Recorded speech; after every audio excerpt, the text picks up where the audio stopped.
Welcome back to the channel, everyone. And man, oh man, I am in need of a haircut, but that doesn't matter because I got a great video for you. It is a full interview with Kyle Maksimovich. He played on some incredible Erie Otters teams with Connor McDavid, Strome, and a bunch of other guys. They went to the Mem Cup, and yeah, I mean, he's playing with the UPI Panthers right now. So before you enjoy this video, I got a small little request, and it's you hit the like button, you hit subscribe, and you follow along, and just so you're notified when these come out.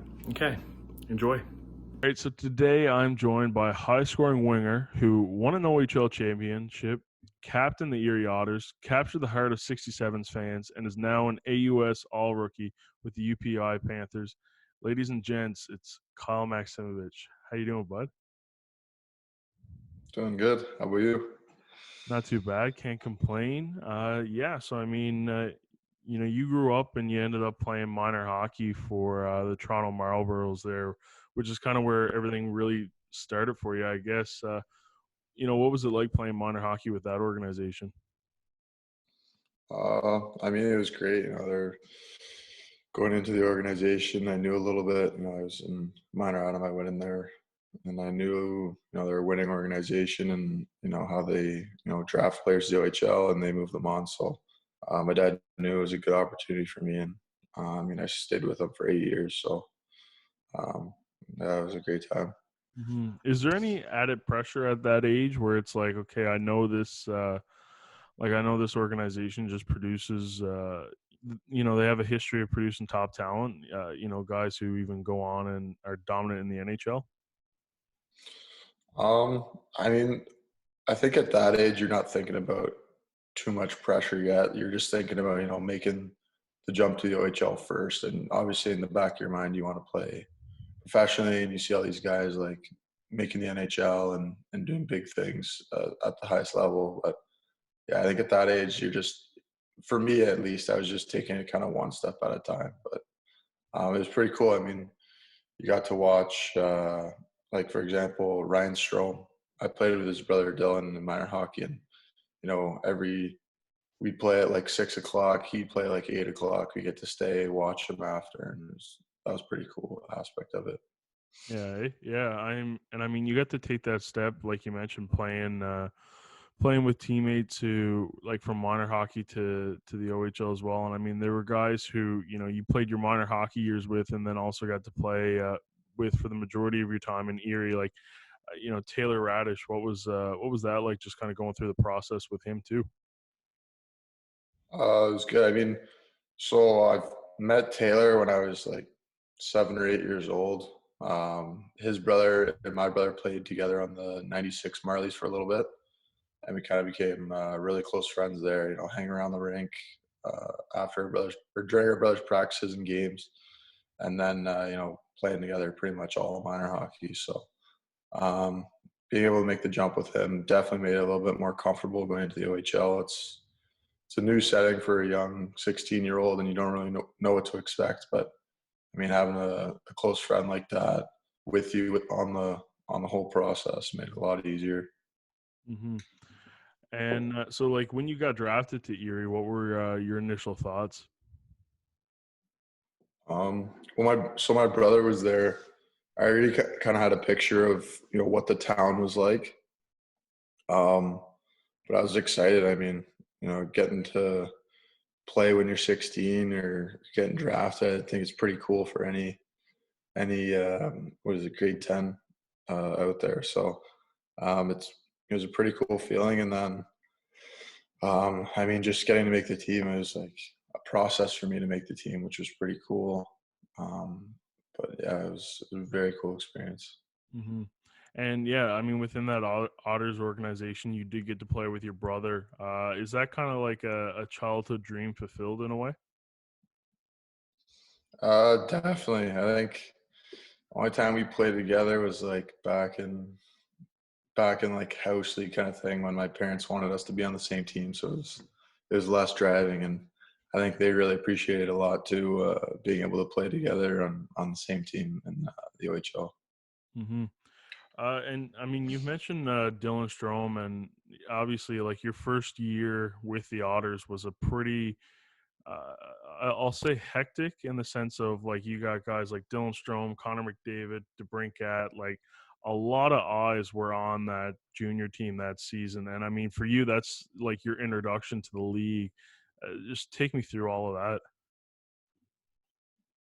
Um, well, for me to make the team off the start was it was I wasn't supposed to be there. I was actually supposed to play tier two in it's my alarm to keep me awake for the meeting. I was actually supposed to play tier two in Georgetown in the OJ, but a couple guys ended up getting hurt and kind of got me into the like last slot of the team my first year. So, I mean, personally, I was in and out of the lineup, but to be able to watch some of the guys is pretty special. Even in practicing games, I saw like one weekend we played London and Guelph. It was like McDavid had like 6 points the first night and then 5 points the next night. It was just like, and I was in the stands, so it was just crazy to watch as like 16-year-old and get that experience. Did you try and take anything from them? Like, were there many learning opportunities? I guess.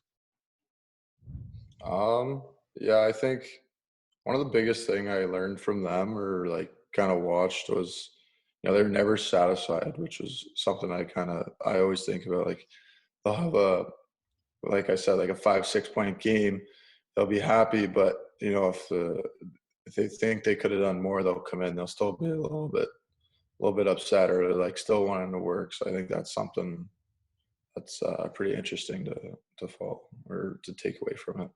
hmm And yeah, so I mean, going into the second season there with or your third season, sorry, with the Otters, you came close the year before, but then you finally got that OHL championship. What was that whole series like in season? It was actually that was one of the. It was pretty fun, honestly. We had a really good team, and we had a pretty good team going into I think it was like November ish, and then we made a trade for Warren Fogle. We got him from Kingston, and then there was rumors of Strom coming back to our team, like he was going to get sent back, and then our coach confirmed him. I think it was like played a game in Saginaw, and then he came back on the bus, and he's like, "Yeah, I got to tell you guys, Stromer's coming back." And then that's kind of when we knew, all right, we're going for it here, and we're gonna make a run. And our GM made some great moves, and we ended up making a deep run and winning at the end of it. It's pretty cool. What was that moment like when everybody's like, okay, Strom's coming back? It's pretty hyped, obviously. I mean, everybody wants to win. Everybody wants to have a good team and go deep in the playoffs. So as soon as we kind of found out he was coming back, it was. You cut out there at the end of that. Oh, I was just saying, like when we heard he was coming back, it was everybody knew, we were going for it and that we were gonna have a long run, so we had to be ready for it. hmm And I mean, so obviously the long run ended up being successful there. You guys went with the classic bleach blonde look, Yeah, eh? Any regrets on that hairstyle I looking still back at remember the it. old photos? Pardon? Any regrets on the hairstyle looking back at the old photos now, or? Some of the old photos were pretty bad, but honestly, no. So how it went down was we did a team vote. We all got together in like the lounge area in Erie, and it was like, yeah, guys go, no, we're not doing that because we did it the year before, right? And we lost to London, so it was like, no, we're not doing it. We're not doing it. I was like an advocate. I know me and there's like two other people. I'm not gonna expose them, but I'm going, yeah, I don't want it. I don't want it. But like, I kind of wanted to do it again, just try it out. I forget what year. I'll say '02 Erie Otters. I could be wrong. You gotta check that. But they dyed their hair blonde too, and they won the OHL thing. So I was thinking, why not follow that trend? And it ended up being voted that we were gonna go blonde, and some guys weren't happy with it, but everybody ended up doing it. I think the most outrageous one I've ever seen is my hometown. Uh, the group who were a couple years older than me. So our home colors are almost like a flip of Erie's, where it's like blue and gold kind of thing. So some Yeah. guys decided to dye their hair blue for the all Newfoundland provincials, and that one was pretty rough because the whole team didn't commit, so it was like half blue, half gold. So Oh there was kind of like wow. a mismatch, and then some other guys just bailed altogether and just kept their hair the way it was. Yeah. Well, that's pretty wild. But there was the Ottawa team. I want to say the year before I got there, they did it like red and black. No, the goalies did Yeah, something and, crazy like that. that was a SETI, and I think his name was Ollie. He did like the almost like the reverse mohawk dyed red or something. Yeah, that's pretty, pretty. That's pretty wild here too. I don't Yeah. know. It's cool. It brings the team together. I think for playoffs. But Mhm. I think I don't know. I honestly don't with know if I have to do that. maybe a green for the UPI Panthers. Yeah, I don't know. We'll see maybe for this year. Yeah, I think honestly though, if any team were to do it, I think Erie it almost looks the best just because of the uniforms. Yeah, we had the gold jerseys that went well with us, so Mm. I think that was good. Uh, so I mean the Mem Cup, what was that experience like? I mean, you guys got into the finals, wasn't the result that you had hoped for, but I mean all the same, you know, it was when you look at it, a solid tournament for yourself there. 5 points in 5 games. Yeah, I mean, heading into it, it's pretty sweet. You get treated like top tier. You know, you fly in on a plane. I mean, for us, it was like a 20-minute flight, but like I guess it was mandatory to fly into the Mem Cup, so just flew over Lake Erie there. But yeah, it was cool. You fly in, you know, you get your own little room to hang out at the hotel, and it's intense. And every game's packed, and you get your own security guards and stuff. It's a pretty cool experience. And even though it didn't end the way we wanted, it was pretty cool. And I mean, it was good having it in an Ontario-based place, which was I mean, we played there 4 times throughout the year, so we were kind of used to the rink already. And yeah, it was a great experience. Yeah, it's funny because I'm getting different perspectives this week because I also chatted with someone who was in that Mem Cup tournament as well. He was on the Sea Dogs, and you guys ended up putting him out in the semis. Yeah, yeah, we had I mean, that was probably the most intimidating for me personally. Like, they were one of the most intimidating team. Like, we showed up. There's a pre-tournament banquet, and we showed up, and all these guys are like shaved heads, like right down, and they're all massive. And I was like, man, we're like, this is gonna be a tough game against them. And then we came out, and like our top guys like Strom, Sorelli, DeBrincat, Radish, like those guys all went out and they put up like 3-4 points in the first game against them, and then we ended up beating them again and in the semis. So it was What a good what was it matchup. like going up against Thomas Shabbat there in that tournament too? Because I mean that would have been probably a matchup for you that you had to overcome. Yeah, I mean, so this is like perspective. We beat them 12-5 in the round robin. He had all 5 points on all 5 of their goals. So it was like this guy's legit. It was pretty tough to go against, but I don't think I hit the ice too much against them. Um, yeah, so I mean, you ended up getting named the captain of Erie there in the later years. I mean, what was that moment like from just reflecting on all of it when the moment you get drafted, you get to play with your brother, you get to play with longtime minor hockey friends, and you win an OHL championship, and now you're the captain. Yeah, it was very honoring, and I felt very great about accepting that role. I mean, it was a very young team, and we lost a couple of the top guys. I mean, Sambrook and Radish got traded at the deadline. Great leaders. You had Owen Hedrick, who I play with now, who could have easily been the captain as well. So, um, I mean, it was great to take on that role for my time there, and just to try and it was tough shoes to fill, obviously, with the last guy being Strom, and then, excuse me, and McDavid before that. But was just trying to do my best and help the young guys out. But yeah, it was a great experience.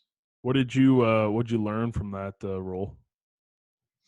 Um, I think taking a step back and not freaking out. It's all about positive energy, and that's kind of how I am now. Still try to stay positive even like tough times. Killing a penalty or we're down a goal or need to score in the last minutes. Got to keep the positive vibes and keep everybody up.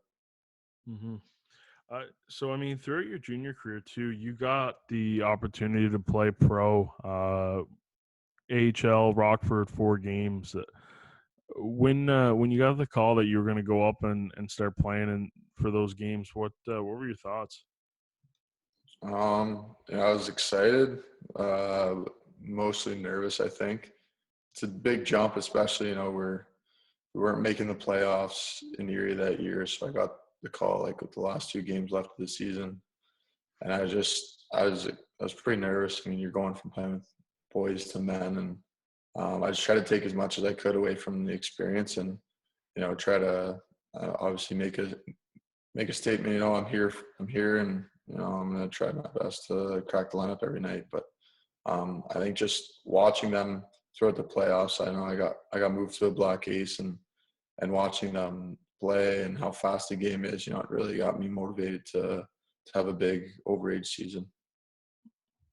Yeah, I mean, it definitely is a massive transition because I mean the oldest people you're going to be playing in juniors are going to be 20, and then I mean now all of a sudden you could be on the ice with someone as old as 35, 36. Yeah. I think the goalie on that team, Glass, he had two kids, and like he'd come in and talking about the kids, so it was a little bit different to get used to there for that short time. Hmm. So I mean, going into your OA year, you started off the year pretty hot. I mean, I think what it was over. It's definitely over a point per game. I think you had like 56 points in your first 39 games there with Erie. What was just clicking for you through at that time? I think I had a pretty good summer, so I came in. I was excited. I've heard we talked to the overagers before. I talked to my good buddy Hedrick, and he told me about what to expect for the year. The ups and downs, and I think I just came in like hungry to you know get a contract or like make a statement kind of thing in my overage year. So yeah, I just excited. I think was the big thing that got me off to a good start. Hmm. Yeah, and then I mean before the trade deadline, there you get acquired by Ottawa. What's the initial thought?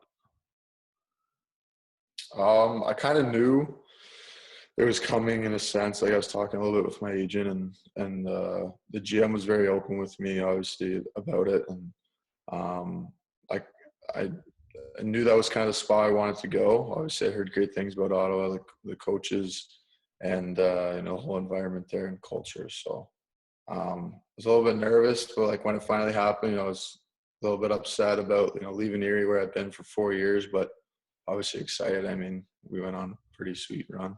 So very excited to join that team. And I mean, so like when the trade goes in and you kind of see what Erie got in return, are you kind of like, oh wow, like Ottawa really kind of gave up a ton to get me. Like they must be excited. Like does anything like that kind of go into your process where you're breaking down the trade? Because I mean it was 4 picks, 3 of them being the second round, which I mean is essentially a first round in the OHL because you can't give up those ones. So I mean, yeah, like three of them being second rounds, and then the rights to another player, and also in addition, I think it was a 13th rounder. Yeah, I mean, it was pretty pressuring, obviously. Like when you first see the trade, you think, you got to come in and you got to be this player, this kind of player. But at the end of the day, Andre talked with me and Boydie talked with me, and they just said, come in and play how you've been playing and do what you do. And that's all they could have asked for me. So I tried my best, and obviously we didn't come away with the championship in the end, but we had a great run. And with the whole trade and everything, you want the best for both teams, I think. So you want Erie to get a fair trade, and you want Ottawa to like the trade too. So in the end, I think it worked out well. Hmm. What was the initial welcome to Ottawa? Because I mean, I know TD Place had your big picture on the big jumbotron or whatever screen it is up on the main road of Bank Street with like thousands of cars driving by it and whatnot. What was that warm welcoming like? Yeah, that was I've never seen anything in junior kind of like that. It was pretty cool. I think I got traded and then so I had to drive home and then I flew in and some of the guys met me at the airport. It was my first time meeting some guys like Felly and Baller and I think Huddy and Keats were there and then the whole coaching staff too. And it was an awesome experience, like top notch. It was kind of like a preview of what organization I was heading into, and how legit and professional Ottawa was. So great first experience coming into the rink and meeting the guys and everything. Shows how top tier they are. Hmm. And I'll talk about another accusation made at that trade deadline there. Well, I guess before the trade. So I mean, once you get dealt to Ottawa, you're being joined by the goalie that robbed you of the opportunity to get a Mem Cup, Mikey DiPietro. Is there any eye rolls in the back of your head when you're in the same locker room with him, or a couple chirps thrown back and forth? Oh, there's definitely a couple trips thrown by him mostly, rubbed in a little bit, and no, it was all friendly. Mikey's a great guy, and I mean, getting traded there and knowing that he was our goalie, I was just excited because I knew how good he is, and I mean, heck, he even got a call up to play in the NHL while we were on the team, so it's like this guy he's gonna be great for us, and I mean, he's a stellar goalie, so. But Yeah. definitely a couple chirps in the room, and it was all jokes. Yeah, oh, that's awesome. Mikey's definitely the character once you get him talking to. Oh yeah, yeah. You don't picture him as like quiet guy. And then when you get him talking, he's a real character. Well, it's funny because on game day, it's like he doesn't say a word, right? Like you'll get like a hello in the like in the walk in as he's coming from the parking lot, but then as soon as he steps in that rink, he's just Oh dialed yeah, he gets in like this. Yeah, I haven't played with a goalie like that. He gets in the zone, and I mean, obviously, it's showing for him like the games he had with us and how great of a goalie he is. So, in. I guess it's working for him, I and good think there on him. was there was one time where I think it might have been the finals where they were talking about how like you guys were supposed to enter on the ice.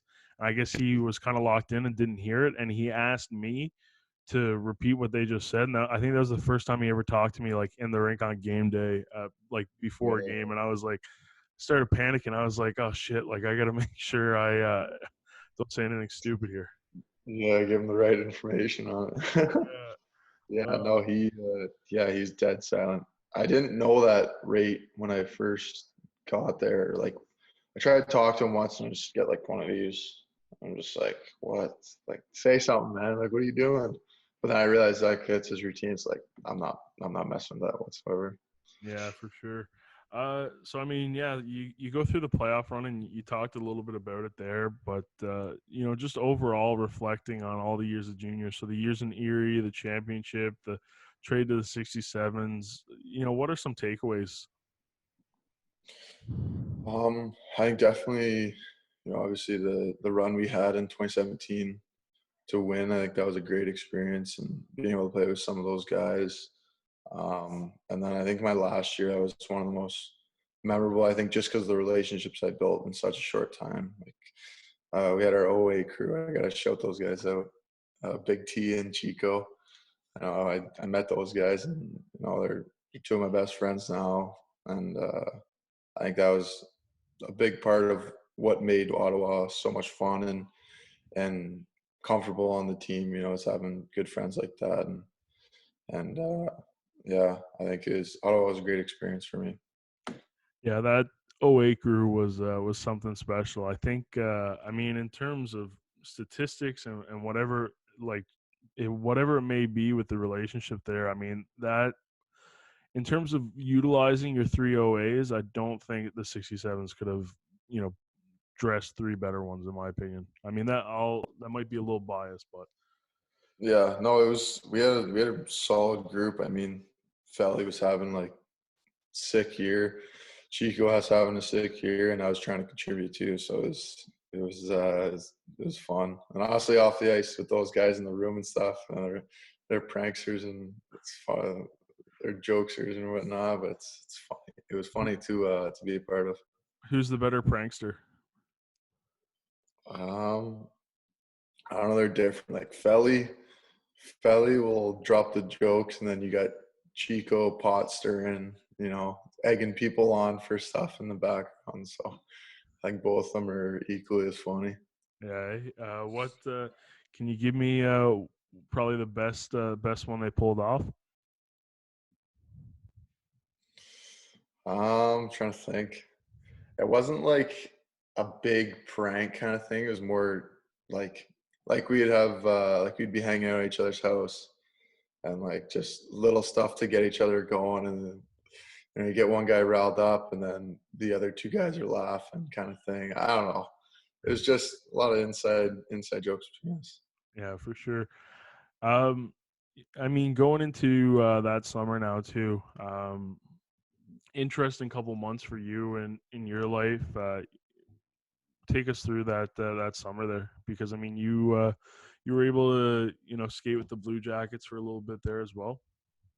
Columbus. Yeah, Oh yeah, sorry, Zona. Sorry. Yeah, no, it was a good summer. It was tough because we went so deep into the summer and just trying to get the training, and then on top of it, I was having to pick a school to go to, which was a big process, along with trying to get the contract and whatnot.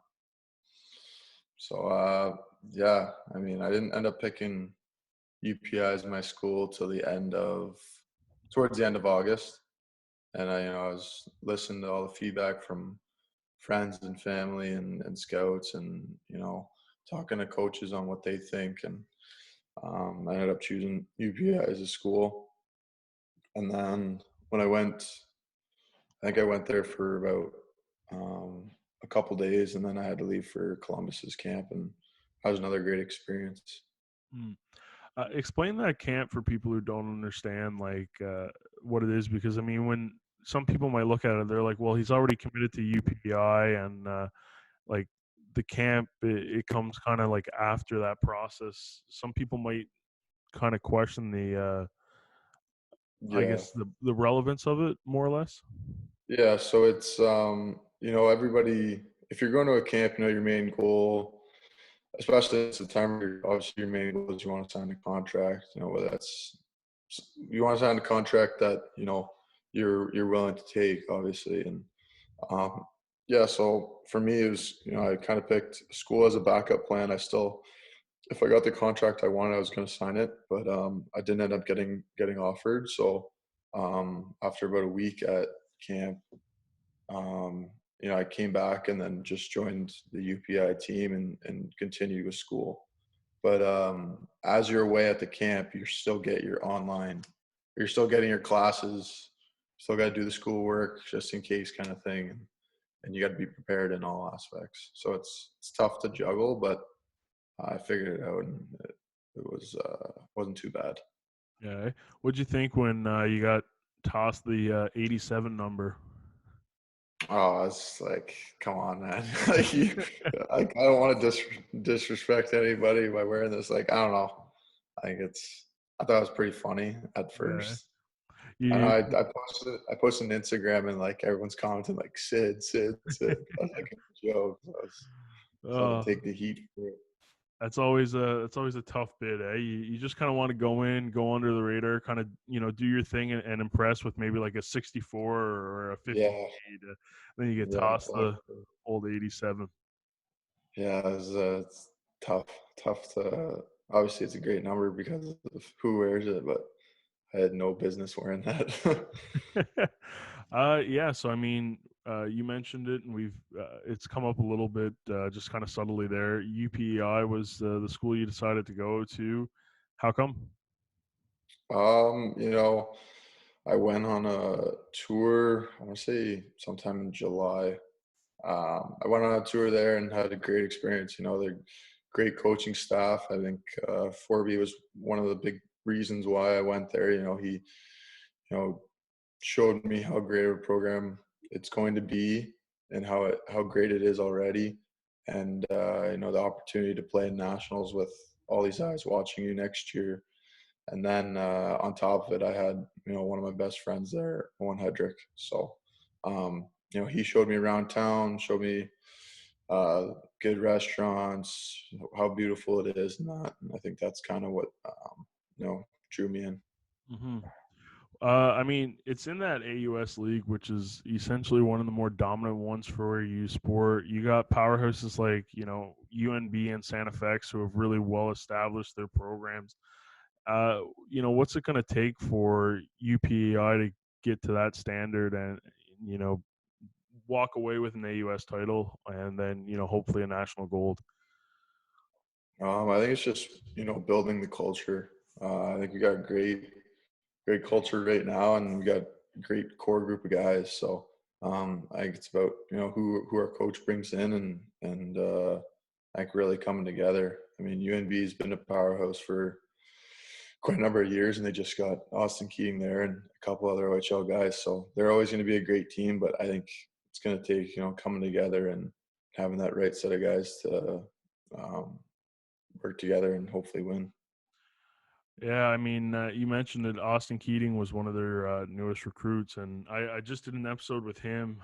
It's coming out when we're filming this. It's coming out tomorrow. Okay. It's definitely already out by now. If people are watching your interview, but I asked him the question where it's once the UNB Reds play the Panthers for the first time, it's going to be a little bit of familiarity with you across the rink. And I asked him what that experience was going to be like, and he said that he's excited for it and he wants to be the guy. He said you're very talented, but he wants to be the guy to shut you down. You gonna let that happen? Probably. Hopefully, I won't let that happen. I mean, um, yeah, it's gonna be different seeing him on the ice. Obviously, I haven't seen him for a year, and when we were on the ice together, it was we were teammates. And Keats, I don't know, something about Keats. Every time I look at him, we always start laughing, or obviously we're friends. So I sat beside him in the room in Ottawa, so we'd had some great talks during my time there. But it'll be interesting to be playing against them. How would you describe the U Sports League and just like the AUS for people who kind of follow a lot of these guys throughout their junior ranks, and then when they go off and start going to school, that depth in fans kind of trickles away a little bit. Yeah, I mean, it's a tough. I want to say it's a pretty tough league to get adjusted to off the start. I mean, you go from playing in the OHL. That's the only thing you got to worry about. Just hockey, hockey, hockey. You're taking online classes, and obviously for the high school kids, they got to deal with school too. But I mean, going from just worrying about hockey to having to worry about you know, cooking food for yourself every day, taking, making sure you're at classes on time, getting your work done, tests, and then on top of that with the practices too. It's a bit of adjustment, and obviously, um, the you're not getting as many fans per game because it's not as big as the junior hockey, and it's older players, but it's just as competitive. And it's honestly it's great hockey out east, especially out east, is from my perspective, from what I've experienced so far. Yeah. East Coast, West Coast. That's more or less just me kind of bragging because obviously people know I'm a Newfoundlander. I think I've brought it up in like every show, but I mean, hey, you're playing with a couple Newfoundlanders now too. Yeah. Pico, Marzi, and Suts were a couple Newfoundlanders. They had the accents and everything. How are those guys? Oh, great guys. Really, really good guys. Yeah, hung out with them a little bit, and yeah, they're good guys. Yeah, it's awesome. Have you made a trip to Newfoundland yet? I mean, I know PEI is pretty far from Newfoundland, but maybe hop on a ferry sometime or what? No, I didn't make a trip, but it's definitely something I want to see. These guys talk about what's the street with like all the bars and everything. They talk about how George Street. sweet it is. What is that? Sorry. George Street. Short Street, yeah, these guys, that's all I talk about in the room. They hype it up. So I think I It definitely gotta make a trip down there and check it out. it definitely lives up to the hype. Yeah, I'll attest to that. Yeah, it's I mean, if you get tired of one spot, you can just go to the next spot, right? And they're right next to yeah, each other. You're not getting that anywhere else. And yeah. live music, lots of stories to be told. It's a pretty fun spot. Just a little bit of everything, eh? Yeah, a little bit of everything. If you want, I'll be your designated tour guide. Yeah. Hey, So, I'd love for that to happen. That'd be pretty sweet. Be um, wicked. yeah. So I mean, your first season was definitely a success personally. AUS all rookie. Uh, Ton of points. I mean, like I said, you're once again like well over that point per game kind of pace with 39 and 30. How's like how was the rookie season? It was good. I think on the ice, I just kind of, dialed in to do my thing, but off the ice, it was tough with the schooling and getting used to that. I think that was a big adjustment for me. But yeah, I kind of found my groove early. I got some opportunities on the power play and playing with guys like Phil Rystrom and Cam Kiley, two top guys in the league. So I think they made my adjustment very easy and comfortable. Hmm. So what are you studying at UPI right now? Kinesiology. So Okay. I'm tough little go. I was just setting up my classes the other day, and I got the chemistry and biology coming up. So it's going to be interesting school year next year. Any like any projections on what you might do after the U Sports career is done? I'm not too sure yet. Obviously, I want to continue to pursue hockey and play professionally at the end of it. That's kind of my goal. But if I were to continue my education, I think I would study to become a teacher. Enter Okay. the teacher college here. They got a great setup and a great program. So, if hockey doesn't work out, I could have that to fall back on. But obviously, my main goal is still, excuse me, to play professionally. Awesome. Man, that's pretty much everything I got for you today. I mean, this is normally the part of the podcast where I just kind of hand it over to you, shows yours, life lesson, childhood story, kind of whatever you want to talk about. It's all up to you here. Yeah. I don't know. I don't really know what to say. I mean, thank you for the opportunity to come on and talk with you. It was good to catch up. I know I'd see you at the rink all the time in Ottawa, and um, I was talking a little bit about the GGs. Yeah, Tough ending with the whole situation there. yeah, that The was losing.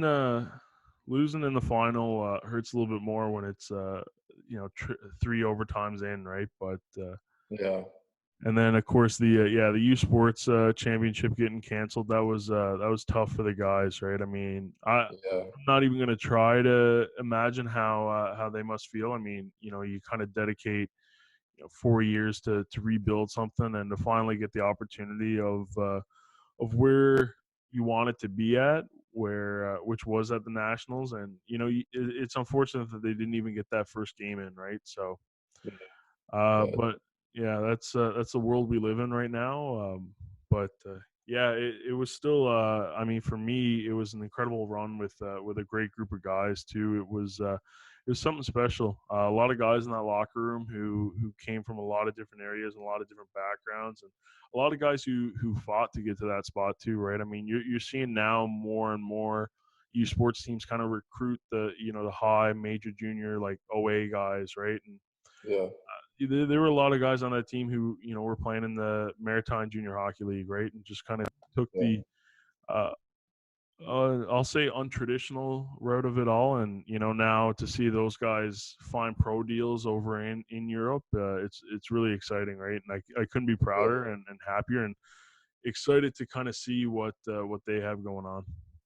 And Yeah. No, they had a great run. I mean, I know the guys on our team, we follow every league kind of thing to see how everybody's doing. And my brother actually goes to Guelph, and he oh, was he okay, was talking about that game and how like triple OT. I mean, that's pretty crazy way for it to go. And um, even the nationals too. We were hosting the women's team in PEI, Yeah. and it was a similar thing. They didn't even get to play a game, and then it got canceled. And I can only imagine like how the seniors felt for it all, and it's their last supposed to be their last couple of games, and then they don't even get that opportunity. It's tough, but I mean, like you said, that's the world we live in. But um, yeah, Yeah, I mean, hopefully there'll be more opportunities for them. But yeah, yeah, you guys had the women's side of it, eh? yeah. They had a back-to-back nationals. They did the year before I got there, and then this year was supposed to be our last year, and they didn't even get to play a game, which was tough. The guys' team was helping out with the setup and everything. We were volunteering. Uh, it was like they had this big show and everything going on. Then all of a sudden, it hits. The email goes out due to Corona or COVID-19. The tournament's canceled, which is crazy. You have every team already there, but because of Hockey Canada and the protocol, everybody had to leave. So it Yeah, was I mean, it's tough. a tough call. You almost got to just kind of hope that every decision is kind of made for the best possible reason, and in the best mindset of the health for everyone, right? Yeah, no, for sure. They want to make sure everybody is, safe and the least risk of getting it or getting ill. So I understand why they made the call and everything. It's just obviously Yeah, tough to for see. sure. Anyways, man, I'll let you go and enjoy the rest of your day. Thanks so much for joining me. This was a blast. Hopefully, I'll get to catch up with you soon in person, and we'll chat some more. Yeah, that's awesome. Thanks again for having me. Appreciate Yeah, it. no worries, man. Take care. I'll see you later. All right, guys, that's it for this video. Thank you so much for watching. Yeah, honestly, I just gotta say thanks because I mean the podcast is at like over 400 downloads, which is absolutely crazy. I didn't think the initial response was gonna be, this great. Yeah, honestly, I'm speechless. Thanks so much, and in the meantime, stay best kind.